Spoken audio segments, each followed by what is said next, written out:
Government ఆఫీసుల్లో అధికారుల పనితీరు ఎలా ఉంటుందో ప్రత్యేకంగా చెప్పనవసరం లేదు. ఒక సామాన్యుడు ఏదైనా ఒక గవర్నమెంట్ ఆఫీసుల్లో పని ఉంది అని వెళ్తే ఇష్టం వచ్చినంతసేపు వెయిట్ చేయించి వారికి మూడొచ్చినప్పుడు పని చేసి పెడతారు.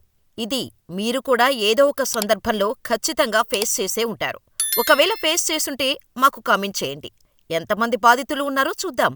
అయితే ఈ వీడియోలో అచ్చం అలా పనిమీద ఆఫీసుకి వెళ్లిన ఒక పెద్దాయన్ని అనవసరంగా గంటల తరబడి వెయిట్ చేయించిన ఆఫీసులోని అందరూ అధికారులకు ఎలాంటి రివార్డు దక్కిందో తెలుసుకుందాం.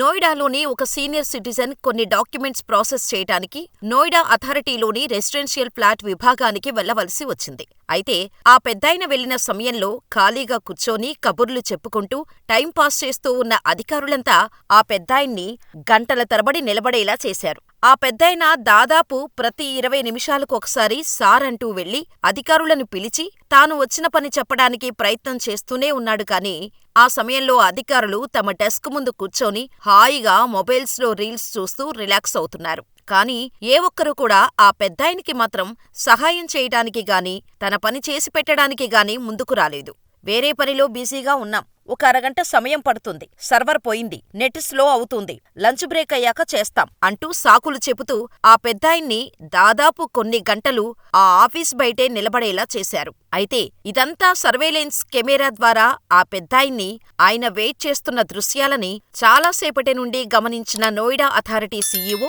విషయమంతా అర్థం చేసుకున్నారు. వెంటనే ఆయన స్పందించి ఆ పెద్దాయన సమస్యను త్వరగా ప్రాధాన్యతా క్రమంలో పరిష్కరించాలని సిబ్బందిని ఆదేశిస్తూ అధికారులకు సందేశం పంపించారు. అయినా సిబ్బంది తమ సీఈఓ ఆదేశాలను సైతం పట్టించుకోకుండా ఆ పెద్దాయన పని చేసి పెట్టకుండా ఆలస్యం చేయటంతో ఆ విషయం తెలుసుకున్న సీఈఓ డైరెక్టుగా డిపార్టుమెంటును సందర్శించి అందరూ సిబ్బందిని కుర్చీల పక్కనే 20 నిమిషాల పాటు నిలబెట్టి వారితో ఆ పెద్దాయన పని దగ్గరుండి చేయించారు. అప్పటికింకా చాలామంది తమ పనుల కోసం ఆఫీసుకు వస్తూనే ఉన్నారు. కాని అందరి ముందే అధికారులందరినీ పనిష్ చేసి నిలబడి మరీ ఆ పెద్దాయనకు సంబంధించిన పని చేయించి ఆ పెద్దాయనను అంతసేపు వెయిట్ చేయించినందుకు ఆయనకు క్షమాపణలు చెప్పి పంపించేశారు ఆ సీఈఓ. ఇది డిసెంబర్ 17న జరిగిన నిజమైన సంఘటన. అయితే నిజంగా చాలా గవర్నమెంట్ ఆఫీసుల్లో వారికుండేది దులిపితే రాలిపోయే దుమ్మున్నంత పని. కాని వాళ్ళు చేసేది మాత్రం జేసీబీలు పెట్టి తవ్వినా కావట్లేదు అన్నట్టు బిల్డప్పులు కొడుతూ ఆఫీసుల్లో కూర్చొని టైంపాస్ చేస్తూ వేలకు వేలు ప్రజల సొమ్మునే జీతాలుగా తీసుకుంటూ ప్రజలకు మాత్రం పనిచేసి పెట్టరు.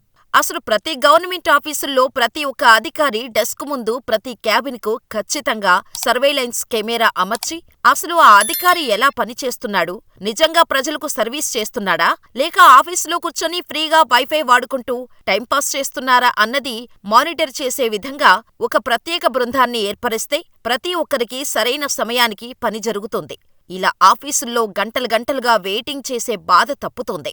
గవర్నమెంట్ ఆఫీసుల్లో అధికారుల పని ఒక చైన్ సిస్టంలా ఉంటుంది కాబట్టి ఒక్కరు సరిగ్గా పని చేయకపోయినా ఆ పని ఆలస్యమయ్యి ఆ పని ప్రభావం అందరిపై పడుతుంది. కాబట్టి ఒక్కరు మారితే సరైన సమయానికి పనులు జరగవు. మార్పు అందరిలో రావాలి. మరి మీరేమంటారో మాకు కామెంట్ చేయండి. ఈ వీడియోలో ఏదైనా తప్పుగా అనిపిస్తే మాకు కామెంట్ చేసి తెలియచేయండి. ఇలాంటి మరిన్ని ఇంట్రెస్టింగ్ ఇన్ఫర్మేషన్ కోసం మన ఛానల్ని వెంటనే సబ్స్క్రైబ్ చేసుకుని పక్కనే ఉన్న బెల్ ఐకాన్ కొట్టేసి నోటిఫికేషన్స్ ఆన్లో పెట్టుకోండి.